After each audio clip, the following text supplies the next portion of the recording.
a friend who owns a wood mill to come out and help me out with all of this. They brought their wood miser, super hydraulic, and their bobcat for the extra heavy logs that I couldn't lift. Alright, so I basically know nothing about milling wood, wood mills, the job of a master apprentice sawyer here, but I'm here with William, and William's going to walk us through just a little bit about the mill, what they're doing, and maybe a little behind the scenes of the magic that it is. So tell me, William, is this magic that makes this thing operate? It looks like magic to me, or many people driving by stopped and were watching the show. It sure looks like magic from the road, even up close sometimes. But I mean, it's pretty much like, imagine like a bandsaw in your garage, but like way bigger and really fancy. How it works, it's like a bandsaw on its side that moves down a track, and it'll take horizontal slices out of the log. You can like position it, turn it, and then eventually get boards out of it. Okay, so we got the log on here. What's the first thing you're looking at? I throw a log on here. First thing I'm looking for is I want to center the ends of the log so that I get the most lumber out of it as possible. Okay. So, say if one end of the log was higher up, because it's bigger usually at the bottom, and you leave the top down and you cut it, you're wasting a whole bunch of wood up here where the bottom is bigger.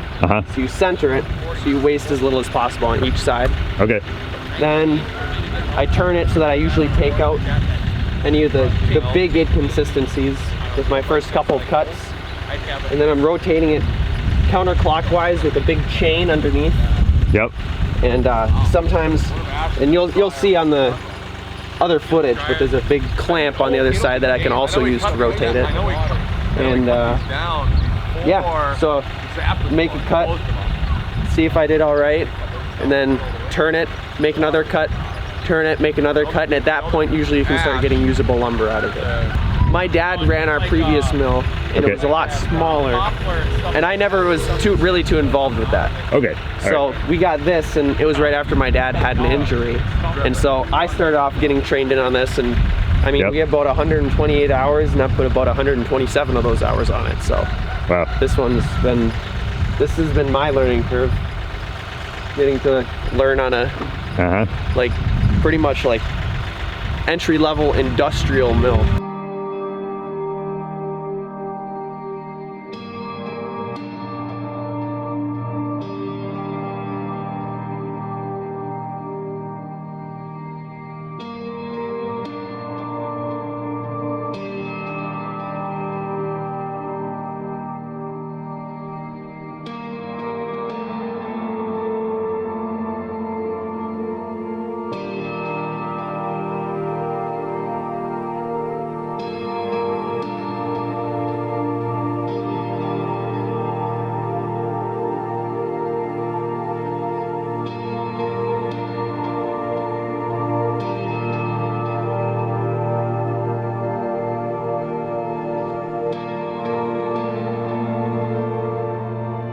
What are the top 3 benefits of this over like a smaller homeowner mill? Maybe? Man, the higher up you go with mill quality, the easier it makes everything. It's you get what you pay for. With a lower end mill, you would be rolling the log and positioning it and clamping it by hand out on the mill. Whereas here, I can do it all from a control panel. Everything's hydraulic. Sure. Much larger motor on it. It can power through stuff and go a lot faster, whereas you'd have to go more slowly on a smaller mill. Okay. No, just bigger and more powerful.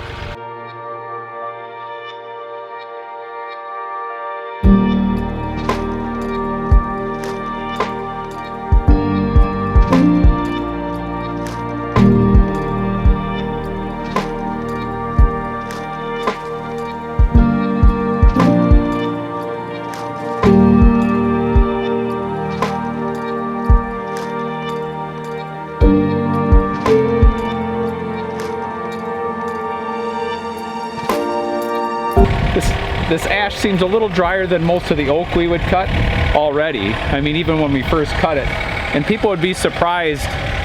You could cut a tree down and leave it sit for 10, 20 years, and it can be almost as wet in the middle of that log as it was the day you cut it down.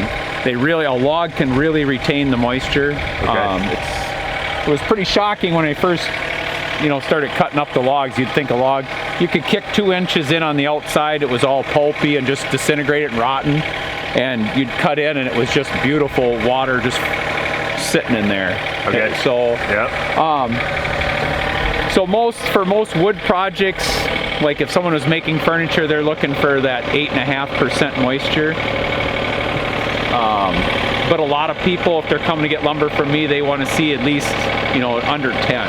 Okay. Because all wood, even if you got it down to 8, if you put it in a real humid situation, it's going to take moisture back on, at least on the surface. The key is to get it out of the center of the wood and to do it at a proper rate. And all woods are rated a little different. Like, take for example oak, you have to take it out very slow, or you'll get a lot of splitting and checking. Where with other woods, you can pine, black walnut, you can take the water out almost as fast as you want, and the wood won't split. So it has a lot to do with the grain structure. But to give you an example, you actually have the wood types in there. So we got like a white ash in there. You actually have the temperature of the wood. So I know there's like a couple hundred different species of wood in the. Okay. Because every one conducts electricity. They use an electrical reading. So this is 20% on the outside. All right. I was doing a bunch of testing earlier, anywhere from 18 to 23 on the outside. But to give you an idea that you're already pulling moisture off, this actually goes in a little ways. You're at 40 on the. Oh wow. And that's not, that you're in about an inch in. Okay. So you can see we're already pulling moisture off the outside. Things like rain really don't have a big effect. The water or snow, it would have to sit on the wood for a considerable amount of time before it would actually soak into the inside of the log. Yep. But to get the moisture out of the inside is the key. And once you get out of the inside, the outside, depending on where you keep the wood, whether it's indoors or outdoors or where you're living, if you took it to a different state, it's going to take on the humidity levels of that area. Even furniture in homes is a lot different from like Minnesota to Arizona. But I'm thinking this is going to do well. Obviously the bigger wood is a lot more stable, the bigger timbers. You aren't going to see the warpage that you might see in boards, but generally speaking, if you can keep weight on them, they'll stay straight. But this is just to let the air flow through. We got it running east to west. In Minnesota, you got 6 months out of the year or better, you have a south wind. Hopefully if we can get something to kind of shelter the other side in the winter so you don't get the driving snow through it, you'll still get a good breeze coming from the west that'll flow through. So it'll still dry in the winter, not as quick as the summer, but it's still drying. It's still pulling that moisture from the inside of that timber. Having the whole wood business, that's been the most rewarding part of it, is just meeting all the different people and seeing where the wood's going. You might have one guy stops in for a piece of wood and he's carving bowls for art museums.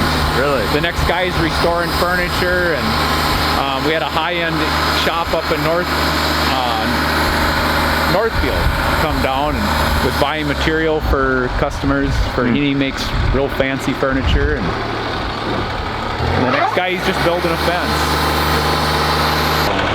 Yeah, it's been a lot of fun having John, William, and Fred out here, and my buddy Sterling's been out here every day too, helping stack the wood, helping pull the wood off the mill, and it's just been a real joy to get out here and do this work, and we're going to be putting this lumber to a lot of good use. I've got several stacks of wood. We've got probably about 4,000 or so, probably about 3,500 board feet of lumber cut here, stacked, and ready to start drying over the next year or so. So a lot of this is going to be for building projects around the farm. It's probably a really good thing that we took these ash trees down, because some of them were infested with ash borer. So none of this lumber is going to be leaving this property for the foreseeable future. Of course, it has to dry, and our firewood's going to be staying here as well, so that we don't spread it and infest the county with more ash borer. Anyway, I'm going to get back to work, and we are going to knock out the last day here that we've got on the mill.